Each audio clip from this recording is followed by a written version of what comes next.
Hello, hello, hello, and welcome to another edition of ICIOUS, the show that's about everything soul. I'm the host with the most, Reggie Saunders, and today my guest hails all the way from the motherland, the heartbeat of the motherland, Tanzania.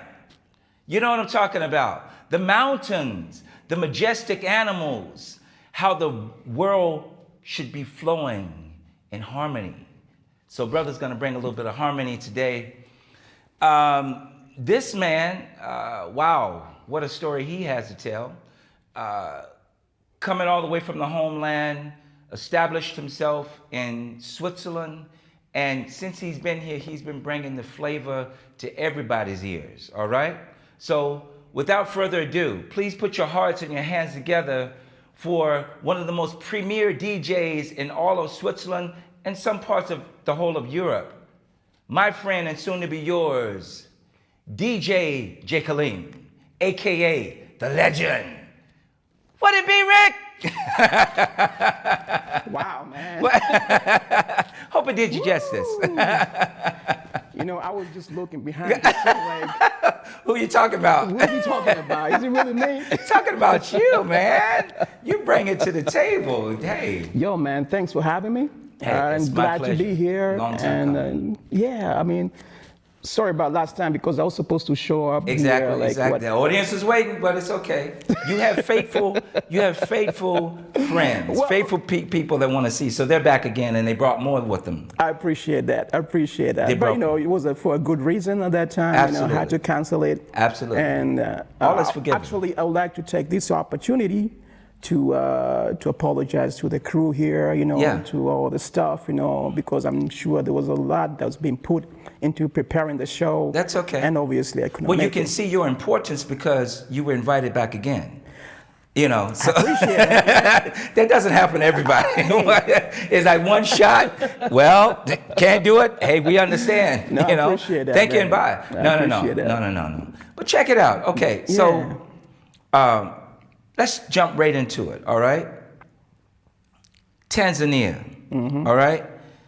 Did the DJ? Before we even get to the DJ, you were the other D before you became DJ. You were D before you became DJ. That's and let me right. specify. That's right. Let me be specific on that. You were a dancer. That's right. Okay. Yeah. Now, what type of dancing did you do? Was it like pop lock? Was it what was that? Well, I started my dancing career, if I can put it that way, back in high school. Okay. And I had a group of friends. And some of them came from the breakdance background, you know. And I was more like, at that time, we used to call it the street dance. Right. Okay. You know, street jazz, street dance kind of thing. So Right. I was more like, I was not really the break dancer or the popper, you know, I was just a street dancer, you know. So when I hooked up with my fellows, we formed a group and we were just performing in clubs. You know, it was just, I mean, at the beginning it was just like playful, like a hobby, and then, you know, after a while, people started taking notice of us. Right. And, you know, when we went to clubs, you know, we used to dance, you know, and just freestyling there. Right. And there's some people just thought like, yo, man, these fellows are good, you know? So like, you know, they started like arranging gigs for us. And that's how it all came about. Okay. You know? Now, did you do like official shows also? Yeah. Did you have, what was the name of your group? Did you have a name for the group? Well, that's the thing. You know, we didn't have a group name. Okay. You know, that was funny. Just when you showed up, people knew. Exactly. You know, Okay. we just showed up, and I mean, back those days, they didn't make like, you know, huge announcements like, you know, this group is coming over or anything like that. You know, so we were more like the surprise act. Okay. In Okay. clubs. Okay. And that's how we did our thing. Okay. Yeah. Now, did that grow into something else bigger, or did that just fade out and then you went into? Well, unfortunately, after high school, Right. A few of the my fellows, you know, Right. basically two of them left. Right. They were abroad. Some of them went to England, and some of them went to the States. You know, Okay. so that's how the whole group kind of like died out, unfortunately. Okay, cool. Yeah. And so when did you make that? What was next on your agenda? Because I look at you as a very creative being. You know, when you finish creating in this pot, and that pot is full, and you serve it, you go to another pot and you start creating. So what was your next pot? What was your next thing? Well, during my dancing career, I used to work with certain DJs. Okay. Yeah, because they had to cut, and edit the music that we guys used to perform on stage. Okay. Right. So that was actually my first contact, with DJs or the DJing scene. Okay. Okay. So I had this friend of mine, and he was the one who was actually doing the cutting. Okay. So I would spend like really a lot of hours with him, trying to, make sure that the cutting, the editing is right on time. Exactly. Because I was like the main choreographer in our group, Absolutely. right? So I had to make sure that all our moves, the music suited to our moves, Absolutely. obviously, right? Absolutely. So that's when I started working with this dude who was a DJ. And slowly but surely, I started getting, the interest Okay. of, Okay. what's all the DJing is all about. Okay. Before that, I was just a dancer, I Okay. didn't pay too much attention, about DJing and anything like that, So that's how basically I got slowly into the whole thing. And one thing basically led to the other, and later on, I just step into the DJ scene. Now, did you start DJing in Tanzania or was it No, here? No. Switzerland. It's all in Switzerland. Okay. Because okay. I came to Switzerland. I was very, very young. I Okay, was like okay. 10 or 11. Okay. Okay. And so to say, my dancing career, my DJ career. First of all, the dancing career came around when I was 15. Okay, 15 okay, around that time. okay. Yeah. So did you dance at all in Tanzania, or it was here? Well, no, I didn't dance at all. In Tanzania, of course, I loved music. Right, And okay. I could feel music back then. But it's not that I was a dancer. Mm-hmm. I love listening to music. Right. When I heard in radio stuff like that. But no, I did not dance at all. Yeah, that was. So did you do any, like, for example, here when you did the I guess street dancing out there? Were you one of those spinners on the, you put the pads down and you spin on your head? No, that was not me. That wasn't you? That was not What type? me. So give the audience, let us know what type of dance. It's actually because, like, since we're going to the topic of the night, I was a huge Michael Jackson fan. Okay. I was a nerd when it comes to Michael Jackson. Okay. So, I kind of like mixed my dancing skills, or style, let me put it that way. Okay. It was a mixture of the street and some of Michael's stuff. Okay. Yeah. Okay. So I was not really, the guy who spins on the floor. I left that to my fellows because they were a lot better than me. Exactly. That, you did what you could do best. Exactly. So cool. I would do like all the other stuff, all the other crazy stuff, Right. But right. yeah. Did you because we're always in the vein of soul, because I feel like there's soul in everything. That's right. Dance, dress. That's right. Speaking of dress, what type of clothes did you wear back in those days? Were they like colorful, flamboyant, ripped shirt, no shoes, a half a shoe? Sandals. No, actually, I like to say that I was pretty normal. If you can, whatever you can call normal. What, at that time. you dance in a business suit or what? Are you talking about when I'm on stage? On the stage, you're doing street performance, or what type? What did you wear? What was the? And basically, take me with the group. Mm-hmm. Was the group like? Was it like in coordinates as one? Did you guys have one uniform? Yeah, most of the time we did. And there was stuff like we guys kind of like created ourselves. Okay. At times, But the stuff, that, of course, we just went to buy in stores. Okay. But we had to be uniform, when we were performing. Right. Unless they were like, and we kept changing, by the way. We kept changing during our performance. Right. Yeah.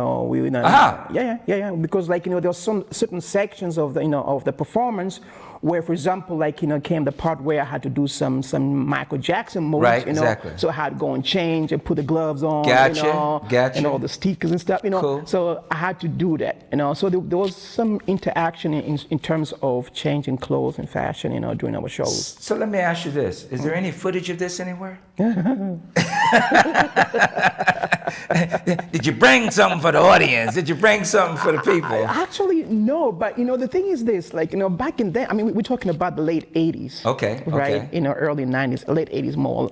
And at that time, I remember when I was performing in this one club. It was in Cloton. It was called the Blackout at that time. Cloton in Switzerland. Yes. Yeah. And one of the DJs, the resident DJs there. By the way, he's the guy who used to cut and edit the music for me. Okay. Right. Okay. His name is Stefan. Okay. And so he used to record, our sets on video. Ah. Right. Now the thing is, I didn't know about that. It's only really years after when he told me, "Yo, Rick, man, actually, just the other day, I was just going through my stuff and then I found this video of you perform." And I was like, "What, really?" That's 20 years after. Exactly. And I was like, "You still have it?" He's like, "Yeah, but I tried to check it out, but you can't see the images so well." I'm like, "Oh man, man. because I would love to have that." Of course, I'm sure you would. Mm-hmm. It's nostalgia, it's like back in the day. Absolutely. All right, so let's speed up here. You got soon after the guys kind of split up and went their separate ways, or during that process, you were getting bitten by the DJ bug. So when was the first time that you stepped behind the turntables? Yeah, that's a crazy story, actually. The thing was this: during that time when I was dancing, I used to go and visit this club in Zurich at the Bellevue. Okay. From time to time. Okay. That was really one of the fewest clubs in Zurich which were playing a lot of, I would say, at that time it was more like Caribbean music. Okay. And also they had some African music as well at that time. And then I think it was on Saturdays where they had a mixture of all type of music. Okay. And also a lot of soul music and stuff, Okay. So that's where we used to go, me and my fellows, and just to hang out, So with time, I got in touch with the club owner. Okay. And he knew, I don't know, he found out that I was a dancer. And there was one time he invited me in the club to do a small performance. Right. And he invited me, it's funny because he invited me on a Friday night. Right. And now, at that time, those years, that club was actually known for the gay community on certain days. Okay. I think it was Thursdays and Fridays. Okay. And he himself, the club owner, was gay, right? Okay. And he asked me, is that okay with you if you could come and perform on a Friday night? He tried to explain me everything, and I was like, yeah, it's okay, So I went there once, and it was obviously a bit, it was my first time to be in a club, right. as such, And I did my performance there, and they all loved it. They were really cool with me, and it was really a great time. But I went there alone, not with my crew. Right. Okay. Yeah, I just did like a one-man show, And so from there on, I was friends with the club owner, Okay. So we started talking a lot about the club and everything, And I knew at that time that the Fridays, the gay nights were not working so well for him, And I remember, I tried to tell him, look, it would be cool if you could try something else. What about if you change the Friday to make it into like a soul, soul funk, R&B night, because there was lack of that in Zurich. Right. Well, it was a bit complicated for him to see himself or his club into, Exactly. into that genre. But I think with time, it became clear to him that he had to do something with the Friday because he was not running so, the way he expected it to. Exactly. Yeah. So anyway, with time, he changed that. Okay. And that's when, the R&B funk soul nights really started in that club. Okay. Okay. Now the thing, how did I come into that? Right. That's a question.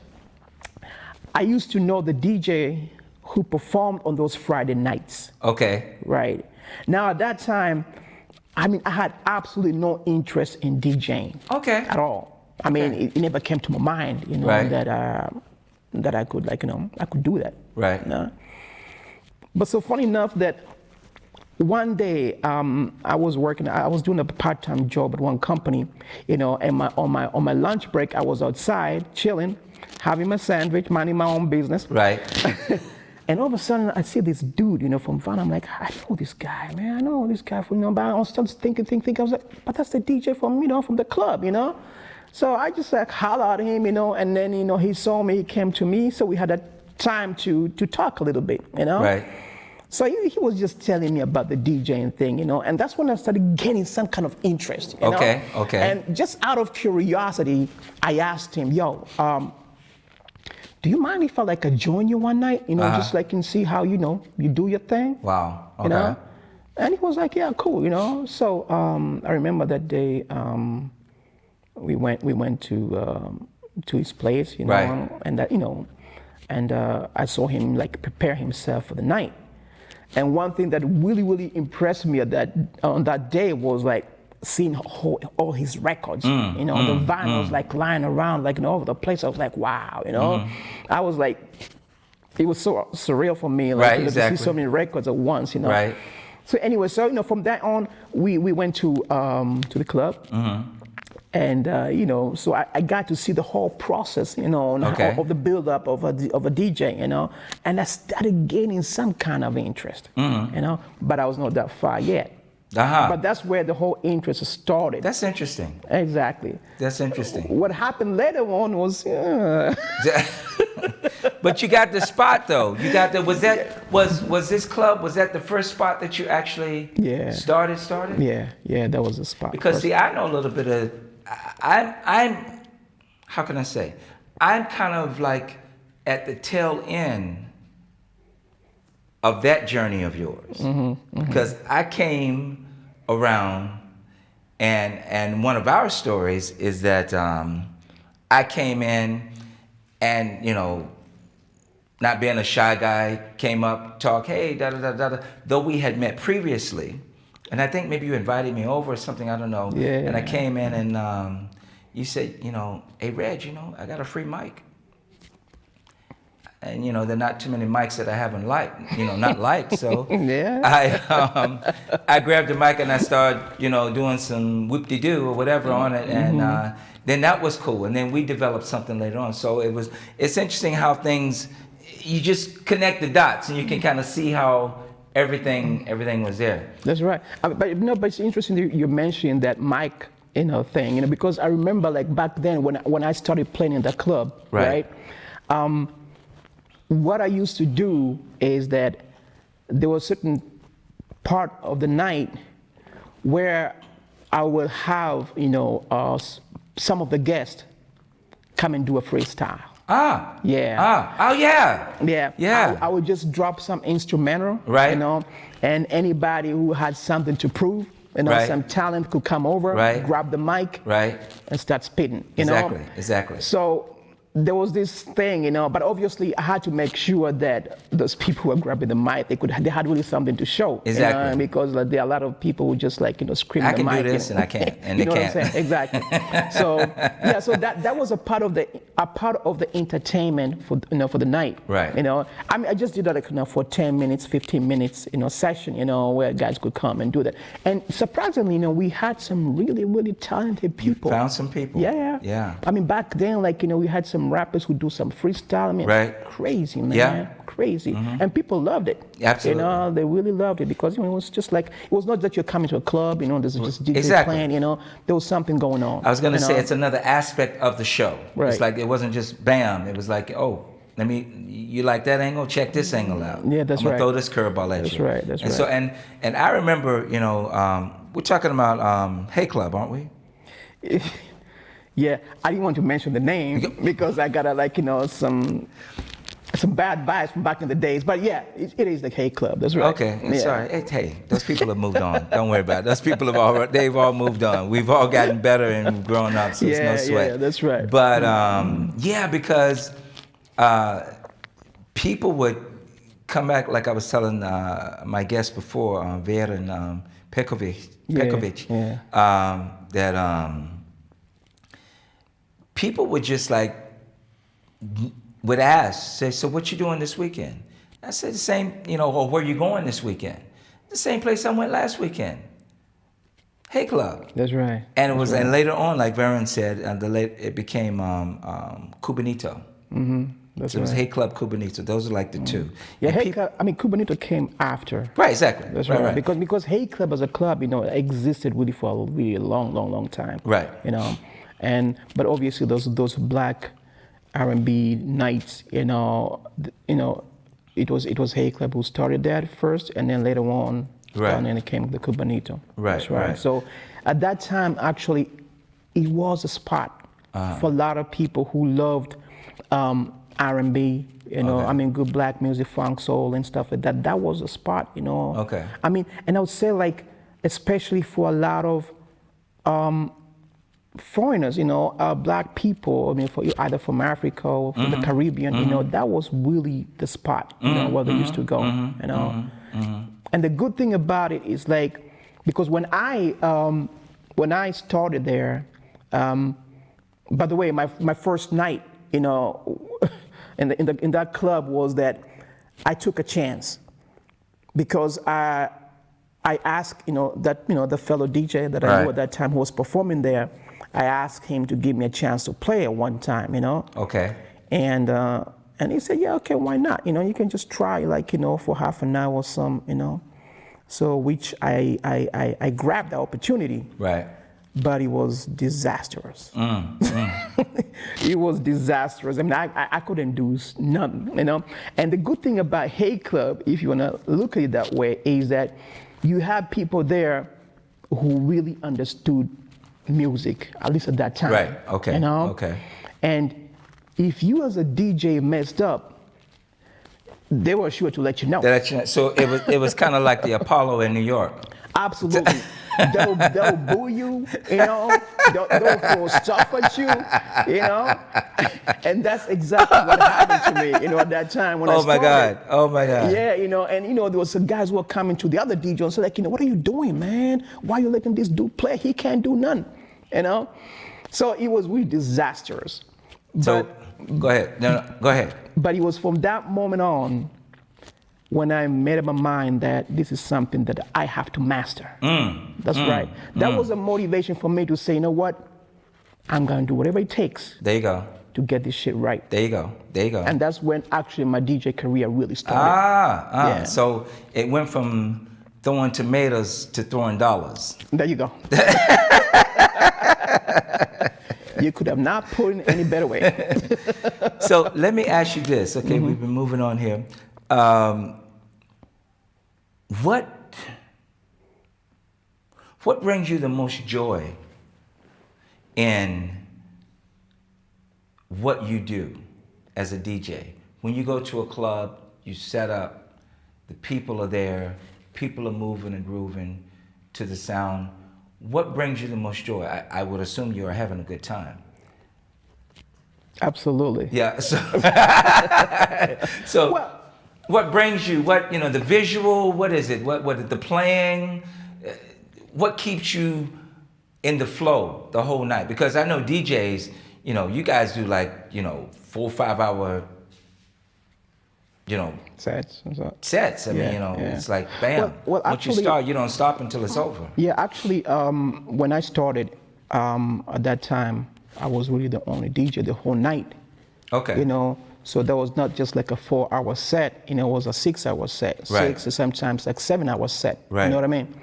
So if you ask me what brings me the most joy is when you're up there performing, playing one song after the other, right? And it's about reading the crowd, Right. you know, Okay. and seeing what mood they're in, Right. and taking them, so to say, to a journey somewhere, Gotcha. you know. So there's this kind of response that you have from the crowd when you're performing, you know. And if you're lucky enough to read them, you know, and choose the right songs, you know, and always set a new climax of the evening, there's a certain moment where you play songs, Right. and they respond. It's either like screaming or whatever it is, like, you know. And there've been some nights in my career where I had received such a response. Right. And I know it sounds weird to say this, but you know, when when you receive those response, you kind of feel like a cold chill running down your spine. Hey. And your body starts shaking. Hey. You know what I mean? It's for the excitement that you are able to bring them into to a certain level Right. of excitement and Right. joy. Okay. You know? And that's the feedback you receive from a crowd. Right. Ain't nothing like that, man. Ain't nothing like that. Yeah, that give and take, and that The give that- and take, exactly. Absolutely, and you get that that realness, and you know it's coming from a real place. Absolutely. You know, Absolutely. You know it's coming from a real place. And especially like, you know, back in the days, because like, you know, like I said, I don't know, at the club, the people used to come there. Right. They just loved the music. You Right. know, the type of music that was running that time. They didn't care what was in the charts, you know, what was number 1 or number 2, you know. They came there to listen to some good music to dance to, you know. So many times at that time when I was playing certain songs, you know, I used to have some people come to me and say, like, yo, who is that? You know? Who's that? You know? And because they never heard the song before, you know. Nowadays it's like, if you don't play hits, there you go. You struck out. Exactly. But back in the days, it was really like that. So you really had people who really understood music, who knew the music, you know. Right. They could tell what was good, Right. what was bad, whatever it is. And that's how they enjoyed the night, you know. And me, as a DJ, was also very exciting because I could experiment Right. on new tracks, you know, and on stuff which I thought, you know, was slamming at that time. Yeah. Cool. So let's go to our board here and let's see what the people are asking, what they want to know. Do you think that back in those days, DJs were more free to play what they liked? That's exactly what I was talking about right now. Exactly. Exactly. I think, yeah, absolutely. Absolutely. I mean, at least as far as I'm concerned with the experience that I had. That's Alan, by the way. Thanks, Alan, for the question. Very good question. No, but it's really like that, you know, because my experience was like that. I was able to experiment on a lot of new music. You know, I mean, new music, obviously in the genre of black music. You know, I was able to play songs which were never heard before. Right. You know, they were not mainstream. They were not heard in the radio. Exactly. But when you drop them, you know, like I said before, people like excited. It's like, yo, who's that? You know, it's dope. This and that. They wanted to know who the artist was. Absolutely. You know? And that was, it's a lot different nowadays. Yeah. I mean, I remember also when I used to come to the club, it was, I have to say I came for 2 reasons. But the second reason came later. Which second reasons too, because later after the first. But it came later because I had, especially when I came to when you were DJing, I really came to just kick it with you. But then I had another reason to come.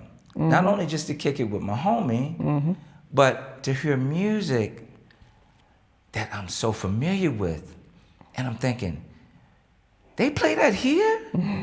You got some Michael Jackson, some Jackson 5, Marvin Gaye, Stevie Wonder, and then you get into like the Jam Master Flash, and you get into the, you know, the Run DMCs, and on and on and on. that was like a haven, man. That was like, yo, hey, I can't wait. I don't want to miss a drop of this. That's right. You know, so that was the attraction for me, you know, and to even be able to get really invited, if you will, on the. I mean, I didn't bum rush the stage, right? You did invite me. No, quite, no, quite. Okay. Now, you get off. You saved it from that. No, it's cool. Okay, so Alan 734 wants to know, who do you handle? How? I guess it's how. How do you handle people asking you to play songs that they like to listen to? You know, people coming up to you saying, coming to your DJ. You say, you know, you got a long stick and like this, or you accommodate. How you do it? It's pretty common nowadays, you know, that people come to the DJ booth and ask a DJ, can you play these? Can you play that? Okay. You know, it's tricky, you know, because obviously it always depends what they're asking for. Okay. Right?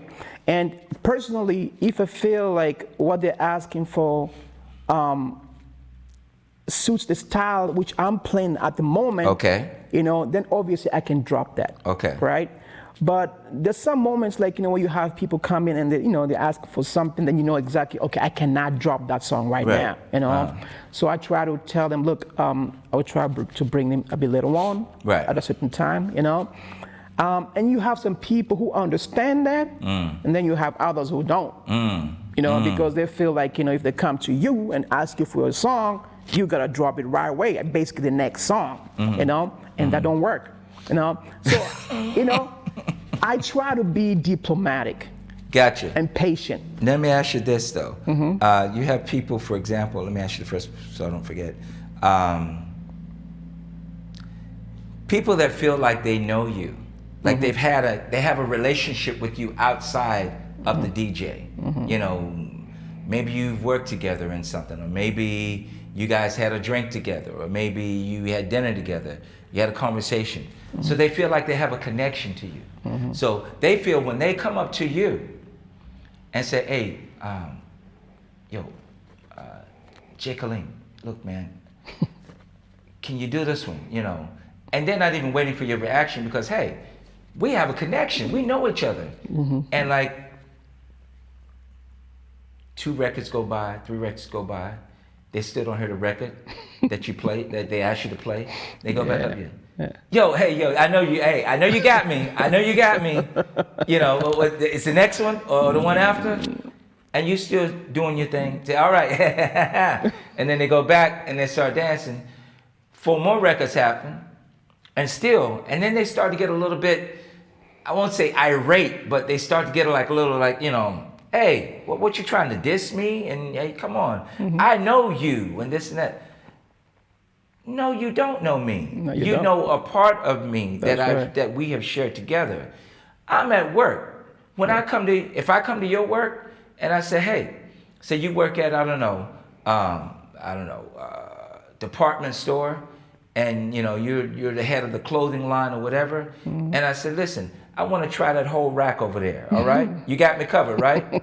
Yeah, and I'd like you to stand here and wait. It's cool, yeah, because we had a drink together. No, I'm at work. I'm doing my thing.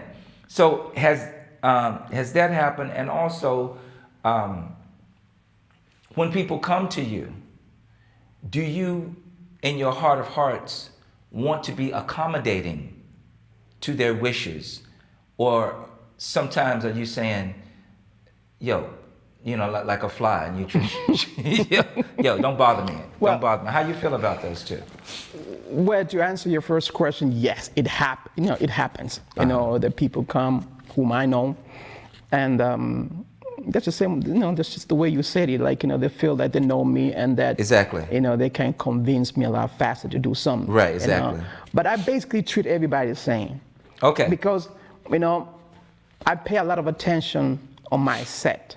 Okay. You know, and to me, the most important people are generally the whole crowd, not individuals. You know what I'm saying? So because, like, you know, if you start pleasing just individuals, you know, you're risking to mess up your set. Gotcha. You know, because there's some people gonna come and ask you for stuff that, you know, you just can't bring it. Right. You know, and if you just say that, okay, look, I'm gonna play this song because this is a friend of mine, then you're messing up the whole set. Right. And it can happen real fast that the whole dance floor is empty because you just messed up. You brought the wrong song at the wrong time. Right. And have you said, just by the way, just to put in there, have you told the people, because they come up to you several times and they haven't heard their song yet, do you tell them, yeah, I remember, I got you. Yeah. And you know you're not going to play it. Okay, I have to admit, come on. It does happen. It happened a couple of times. No, but seriously, I always try to be patient with people, right? Okay. And I know like people are not always patient with me. You know, as a DJ, because you know they got their own wishes and everybody wants to be served, and they all want to be served first. Exactly. You know, there's this drag of people. But anyway, the point is that I always tell myself, like, you know, look, you know, it's the crowd that you're here to entertain, not individuals, you know. But I've had those situations before, and I always tell them, look, I'll play your song later. And, you know, and there's sometimes you have some people, when you tell them that, and they're like, yeah, but I'm leaving in 10 minutes. There you go. You know? There you go. I'm like, well, sorry. Bounce. No, you got to come to a point where you have to say, like, yo, you know, what are you asking from me? Exactly. You know? Exactly. You know, you want to book me as a private DJ? Okay, but I'm in a club here, you know what I'm saying? You know, Absolutely. and I got to entertain people, not just like one person. Exactly. You know? So if they're not down with that, then there's nothing I can do about it. You just move on. I just move on. But you know what I find though, what I've seen, I can say, is that those people, because they know, most of those people have probably been there before. Yeah.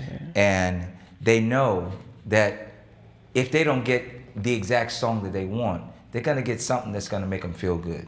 So eventually, the ones that stay, they stay for that reason, you know, and hopefully they have they connect to one of those brain cells that say, I should leave the DJ alone and let him do his thing, and just pick up on the good vibes that he's sending out, and just flow, just go with the flow, and not try to control. To be honest with you, I just wish most of the people who come to request songs will think that way. But you got a lot of cases where people get like sometimes very aggressive as well. Yeah. Have you ever had that? Yeah. I've had all kind of situations, where like fisticuffs. Well, I mean, they got aggressive in terms of like, they start like, throwing words at you, calling you out your names and stuff. Oh, like, wow. It even happened to a fellow DJ of mine one time that, we were playing a club and there's this girl who came to ask for for a song. Right. And he did not play right away. And she came, I think it was like 2 or 3 times. She returned to the DJ booth to ask again. Exactly. And he did not play.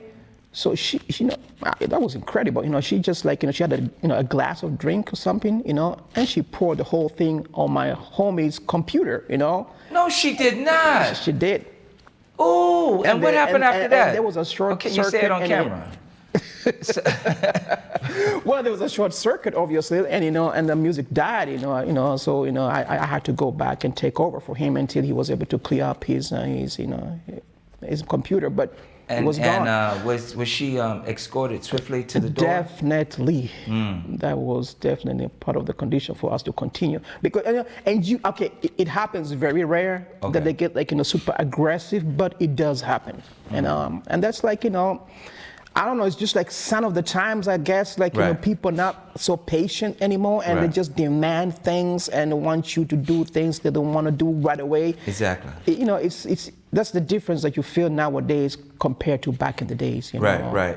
One thing that I have also noticed, because I really observe these things while I'm having a good time, is that what is a part of the fuel for that type of being anxious for something and not getting it right away. What fuels that fire is the chugga-lugga-lugga. Yeah, absolutely, yeah. Yeah. That plays you a big part start to too.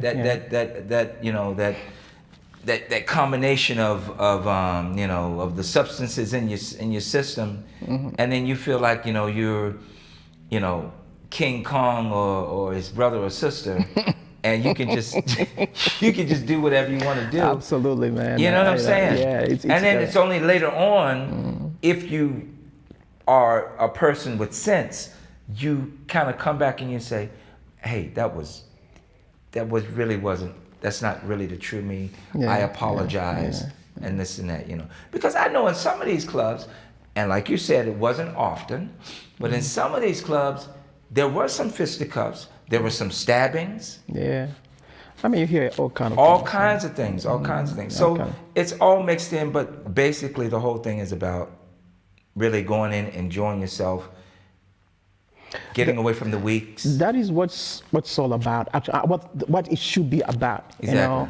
And I think like to a lot of people, that is also what they have in mind. Right. When they go out. I mean, hey, they come out, they dress up. Yeah, exactly. Get their hair done, if you got hair. So oh, you have your cap on. You got your cap on. You got your best. Your best. I won't say your Sunday best, but your Friday, Saturday best. That's right. And you going. That's right. But but like I said, I mean, it's that's probably their intention, just to go and have a good time. Right. But then again, the late the evening gets, the more alcohol is being consumed. Exactly. And people kind of like forget themselves, basically. Yeah. And truly forget themselves, because I've heard some people, and I thought, okay, that can't be true. They would say, you would tell them something they did, and said, really? Yeah. Well, they really forget it. That's right. And you could see that they really they didn't know that they turned that chair over, or they broke that bottle, or they pushed that person. And there's some who don't even know how they got home. This is true. And I'm like, they wake up in their bed. Seriously? Wow, last thing I remember, I was at the club. I don't remember what I was doing, but I remember the club. Exactly. Okay, so let's move on from there. Let's take a cheers right Sure. here. All right. You might want to wet your whistle. Right there. There you go. There you go.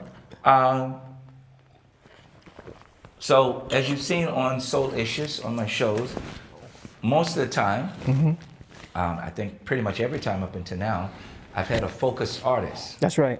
All right? And normally I ask for a drum roll, so I don't know what to ask from a DJ. Can I get some?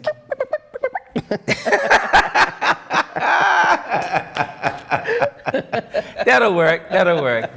Nah. Okay, so So the focus artist of today is none other than the 1, 2, 3, 4, 5. That's right. The Jackson 5, ladies and gentlemen. There you go. Here they are right here, in case you right. can't see them.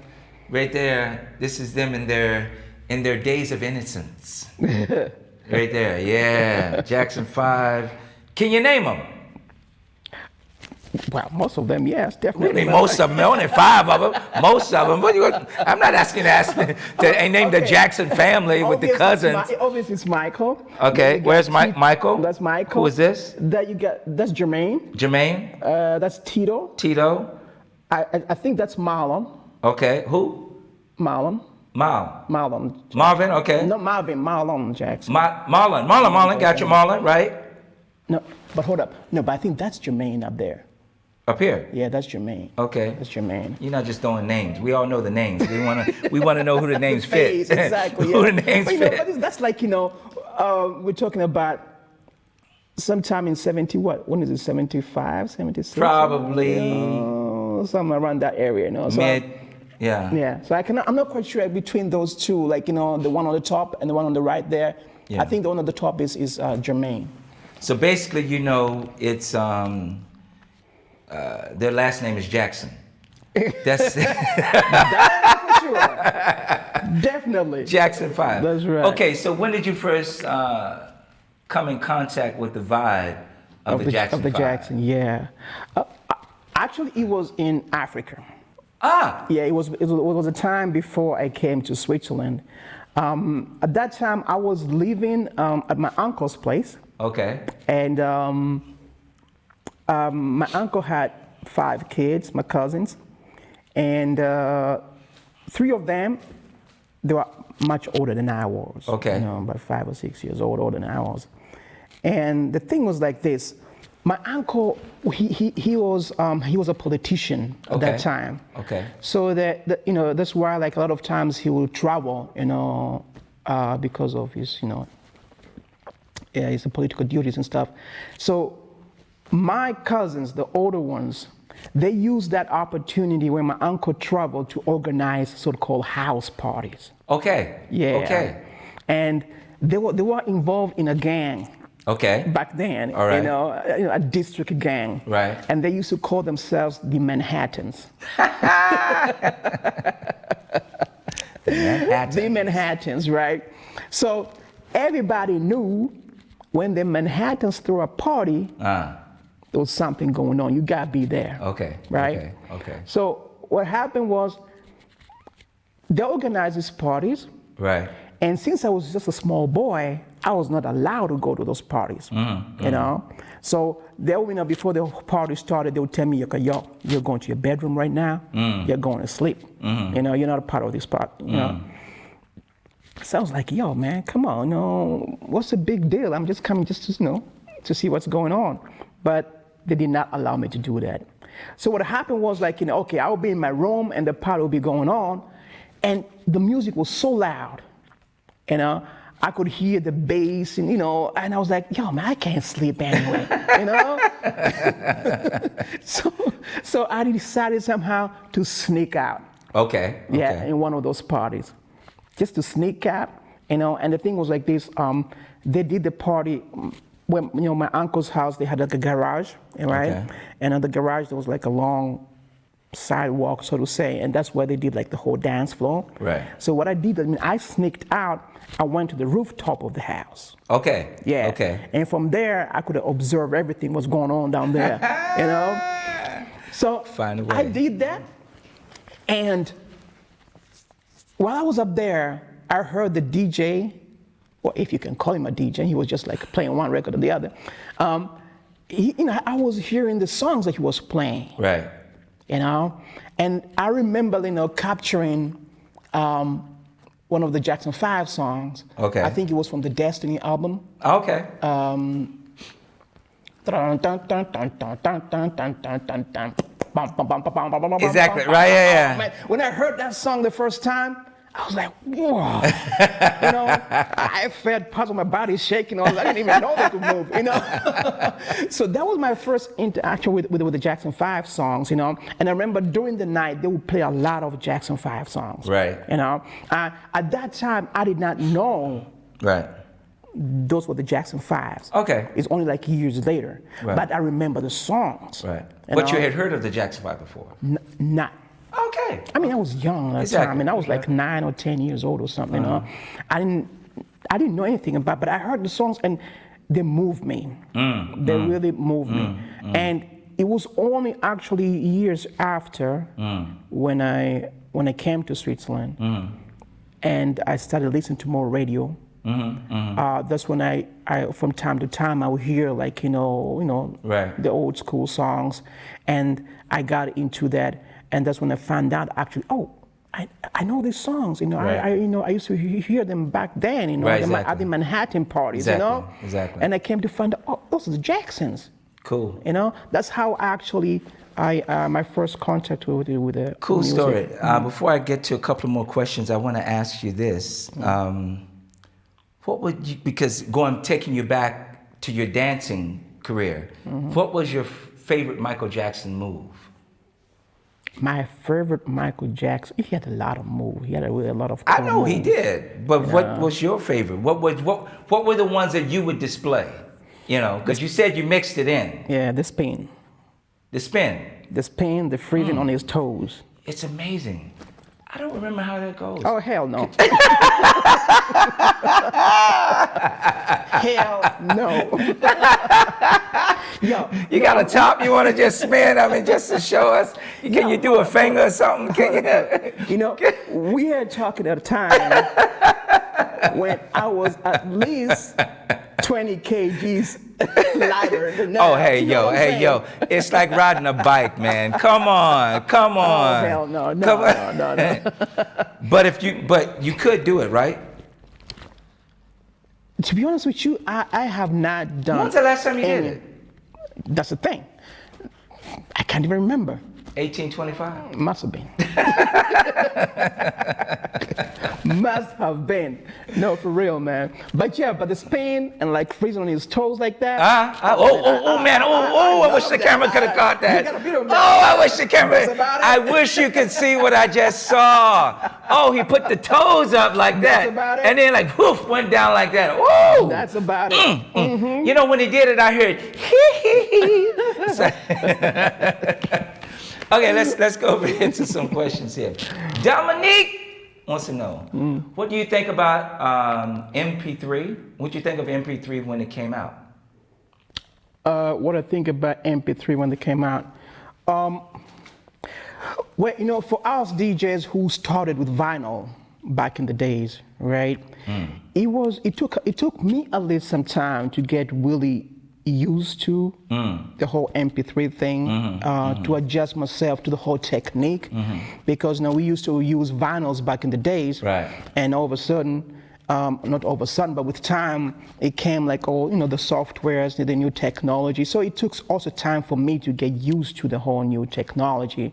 But you know, we can argue about it, you know, because there's some people think like, you know, MP3, you know, it was a revolutionary technology, you know, and others think like, you know, I mean, the other DJs I know that still believe that vinyl is the real deal, you know. So, and vinyl is actually making a how can I revival. Say? It's like a comeback. Yeah. I mean, you have now a lot more and more records which have been printed in vinyl. That's true. But as far as club, for club DJs, so to say, okay. I mean, most of them now got used to work with computers, you know, and and you know, it's difficult for. I mean, I wouldn't say it's not possible for them to go back to vinyls, but it's more complicated. You know, it's more complicated, and you know, nowadays you have really a lot of new gadgets that you use as a DJ, you know. And for me personally, I think now since I've been working now with the new technology for quite some time, you know, I see the benefits of it. Okay. You know, I see a lot of good things that came with it. But I just think to myself, at the end of the day is this, you know, you could have the latest equipments, the newest equipments, you still have to entertain a crowd. That stays the same. You know what I mean? So no matter how many gadgets that you will have, you still have to know how to entertain a crowd. You know, and you have like, you know, the different type of DJs. You know, the DJs who are like technically extremely good. You know, very talented. You know, but at the same time, they don't have that feel to entertain a crowd for the whole night. Absolutely. You know, so you know, you have like, you know, different type of DJs. Tell me this real quick, and then I'm going to get to a couple more questions. What is your preference? Do you prefer the technical side of it, like with the computer DJing songs in that way, or do you prefer old school vinyl, or the combination of both? I would say the combination. Like I said, I mean, I have not used vinyl for quite some time now. Okay. You know, even though I still have my 18,000 vinyls at home, you know, but I haven't really used them for quite some time because working with the new technology has made a lot of things a lot easier. First of all, you don't have to carry all these crates in the club. This is true. You know what I mean? And you can be a lot creative, you know, with the new technology. Okay. There are a lot of things that you can do which back in the days with vinyls were just not possible, you know, or very hard to do. You know, so you know, it has made working a lot easier using the new technology. Okay. But obviously, you know, you gotta look also like to the backside of that. You know, with the new technology, everybody feels they can be a DJ now. You know, you just have to buy yourself a computer. You know, most of the software is for free anyway, and downloading songs nowadays doesn't cost you so much because, like when I started that time, you know, just to buy like a long play. You know, used to cost us like 20 francs, you know, for a long play. Okay, you have like, let's say between 9 and 11 songs on a long play, you know, and for like a special remixes, you know, 12-inch remixes, you used to pay between 14 to 16 francs, you know, for a song. 14 to 16 francs.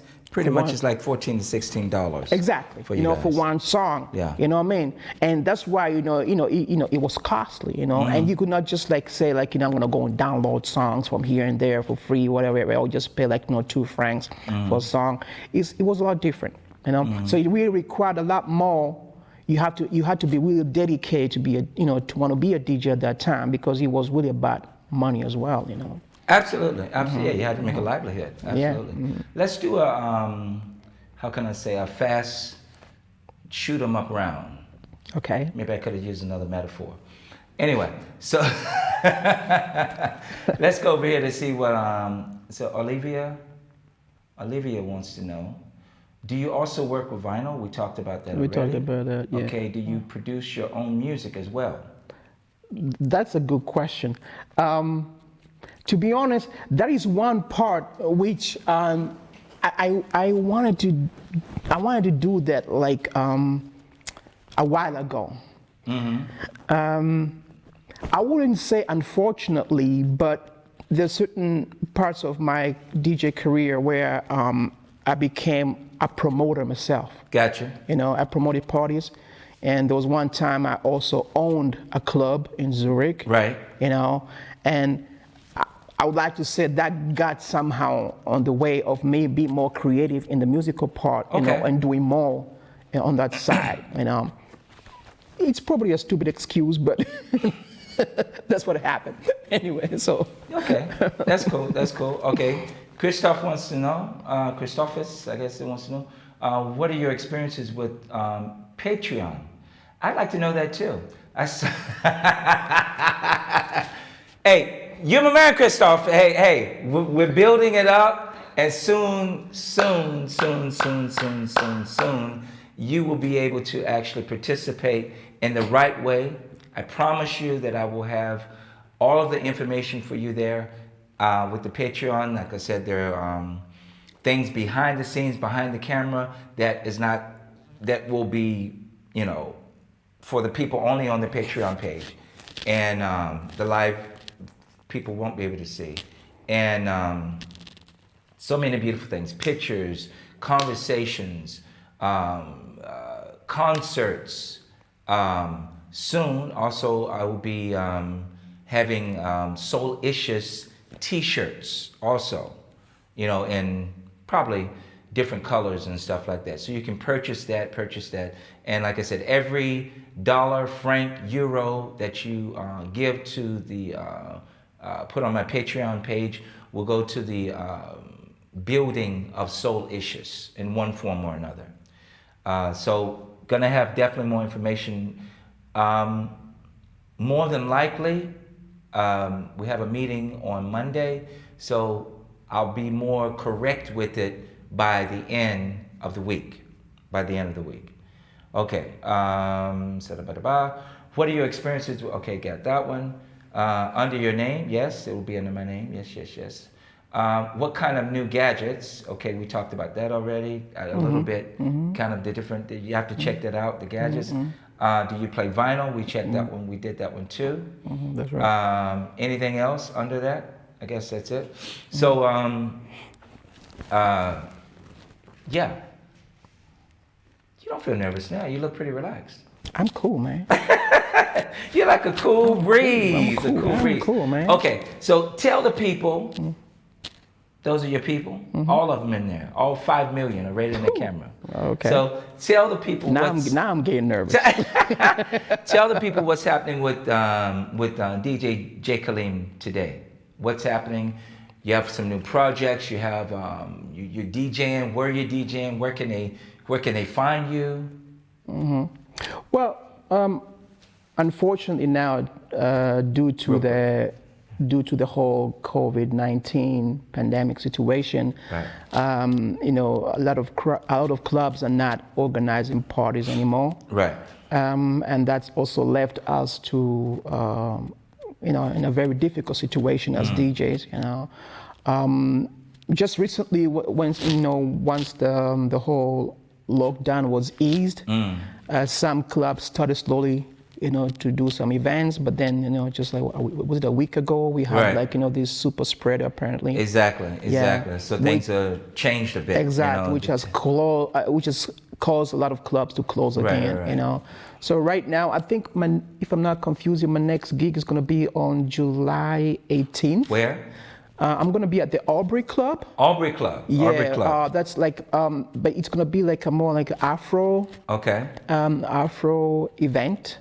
Well, I hope it's still going to be on because the situation is very fragile. So they can look you up on Instagram, on Facebook and Instagram under DJ KALIIM. Okay. Right. About you, different parts of your career, at stages of different parts of your career. That's right. So it's all been very informative. You're definitely a brother from another mother for me. And we go way back. We go way back. One love.